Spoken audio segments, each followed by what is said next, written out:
किसी भी love story में जब तक दो पार्टनर होते हैं तब तक वो एक खूबसूरत लव स्टोरी होती है। लेकिन जब किसी तीसरे शख्स की एंट्री होती है तो वो लव स्टोरी क्राइम स्टोरी बनने में देर नहीं लगाती। आज की कहानी भी कुछ ऐसी ही लव ट्रायंगल की कहानी है जिसे सुलझाने में पुलिस के पसीने छूट गए थे।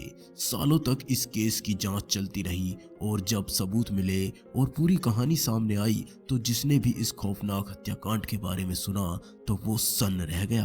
तो चलिए आपको भी इस कहानी की हकीकत से रूबरू कराते हैं। नीरज ग्रोवर मुंबई के एक टीवी प्रोडक्शन हाउस से जुड़े थे। 7 जुलाई 2008 में उनकी निर्मम तरीके से हत्या कर दी गई और उनके शव को 300 टुकड़ों में काटकर जंगल में ले जाकर जला दिया गया।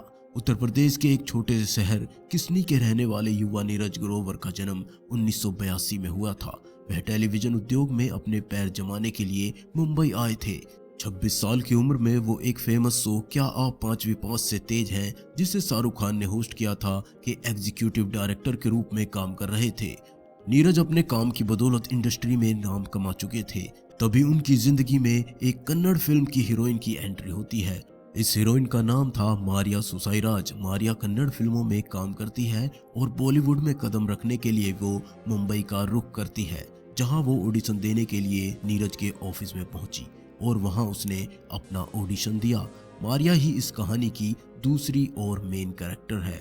मारिया की हिंदी इतनी अच्छी नहीं थी क्योंकि वो कन्नड़ मूल की होती है। जिस शो के लिए ऑडिशन चल रहा था उसके लिए एक ऐसी आर्टिस्ट की तलाश थी जिसकी हिंदी भाषा पर अच्छी पकड़ हो। मारिया भले ही इस रोल के लिए तो सेलेक्ट नहीं हो पाई, मगर वो नीरज की आंखों से उसके दिल में उतर चुकी थी।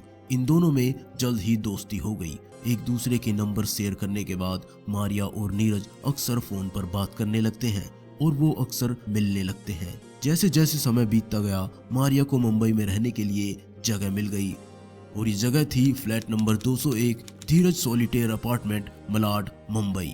6 मई 2008 को नीरज घर की शिफ्टिंग में मदद के लिए मलाड स्थित मारिया के घर जाता है और फिर रात को वहीं रुक जाता है। नीरज और मारिया की कहानी में अब एक तीसरे शख्स की एंट्री होती है जिसका नाम होता है Emil Jerome Matthew. Emil Jerome Matthew navy में एक ऑफिसर था। मैथ्यू मारिया का मंगेतर था और इन दोनों की जल्द ही शादी होने वाली थी। उस रात मैथ्यू मारिया को फोन करता है तो उसे घर में एक आदमी की आवाज आती है। मैथ्यू उस शख्स के बारे में पूछता है तो मारिया उसे बताती है कि यह आवाज नीरज ग्रोवर की है और वो फ्लैट शिफ्टिंग में मारिया की हेल्प कर रहा है। ये बात मैथ्यू को कुछ ठीक नहीं लगती और मैथ्यू ने मारिया से नीरज को घर भेजने के लिए कहा, लेकिन मारिया इस बात को नजरअंदाज कर देती है। मैथ्यू ने मारिया को फिर से फोन किया तो उसने उसका फोन रिसीव नहीं किया था। इसके बाद गुस्साया मैथ्यू कोच्चि से फ्लाइट लेकर मारिया के घर पहुंच जाता है और इसी बीच नीरज और मैथ्यू के बीच हाथापाई होने लगती है और मैथ्यू झड़प में नीरज को चाकू मार देता है। फिर मैथ्यू और मारिया मिलकर नीरज के कत्ल के सबूत मिटाते हैं और शव के 300 टुकड़े कर प्लास्टिक के बैग में भर देते हैं। नीरज की मौत के बाद मारिया और मैथ्यू को घबराहट होने लगती है। सामने नीरज की लाश थी। दोनों इस लाश को ठिकाने लगाने का प्लान बनाते हैं। मैथ्यू और मारिया नीरज की लाश के 300 टुकड़े करते हैं। लाश के छोटे छोटे टुकड़ों को प्लास्टिक बैग में भरा जाता है। इसके बाद मारिया अपने एक दोस्त की कार लेकर आती है। ये दोनों लाश को एक बड़े बैग में रखते हैं और फिर वहां से जंगल की तरफ रवाना हो जाते हैं। जंगल में जाकर ये दोनों लाश के टुकड़ों को जला देते हैं। घर में कत्ल होने की वजह से खून के निशान और दाग धब्बे नजर आ रहे थे, इसलिए पूरे घर को दोबारा पेंट किया जाता है और घर की चादरों यहाँ तक कि फर्नीचर भी बदल दिया जाता है। नया घर शिफ्ट होने की वजह से किसी को भी शक नहीं होता। कई दिनों तक सब कुछ ऐसे ही चलता रहता है। ये दोनों हत्या के सारे सबूत मिटा देते हैं। उस रात फ्लैट में क्या हुआ ये किसी को पता नहीं चल पाता।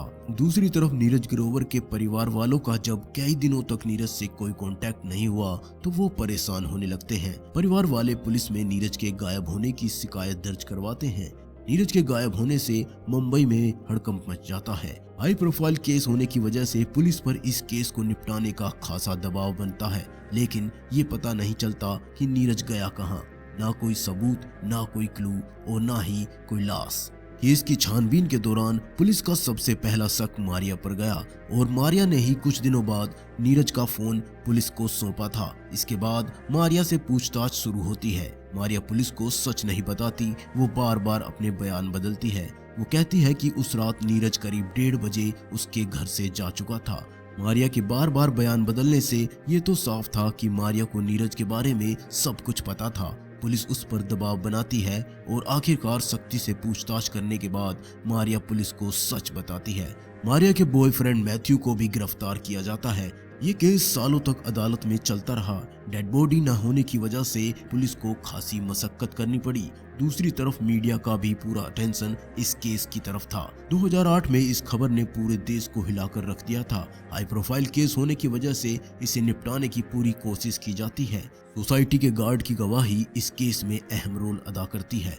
गार्ड ने बताया कि उसने मारिया और मैथ्यू को उस रात एक कार में बड़ा बैग रखते हुए देखा था। इसके बाद पुलिस मैथ्यू की कॉल डिटेल्स और फ्लाइट डिटेल्स निकालती है तो ये साफ हो जाता है कि इस कत्ल में इन दोनों का ही हाथ था।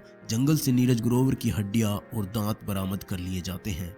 फोरेंसिक टीम की मदद से पुलिस इस कत्ल को साबित करने में कामयाब हो जाती है। फोरेंसिक टीम ने कार और घर से सबूत जुटाने के अलावा जंगल में छानबीन के दौरान हड्डी और दांत हासिल किए थे। फिर डीएनए को परिजनों से मैच कराया गया, जिसके चलते ये केस अंतिम प्रक्रिया तक पहुंच पाया था। 2011 में आखिरकार इस high profile Neeraj Grover murder case में कोर्ट ने अपना फैसला सुनाया। सेशन कोर्ट ने मैथ्यू को हत्या और सबूत मिटाने के लिए 13 साल की सजा दी, जबकि मारिया को 3 साल की सजा सुनाई।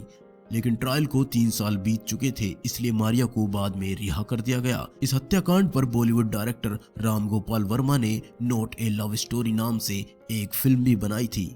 आपकी इस हत्याकांड के बारे में क्या राय है, आप हमें कमेंट कर बता सकते हैं। और आगे भी ऐसी क्राइम की कहानियां सुनने के लिए हमारे चैनल को सब्सक्राइब करना बिल्कुल न भूलें।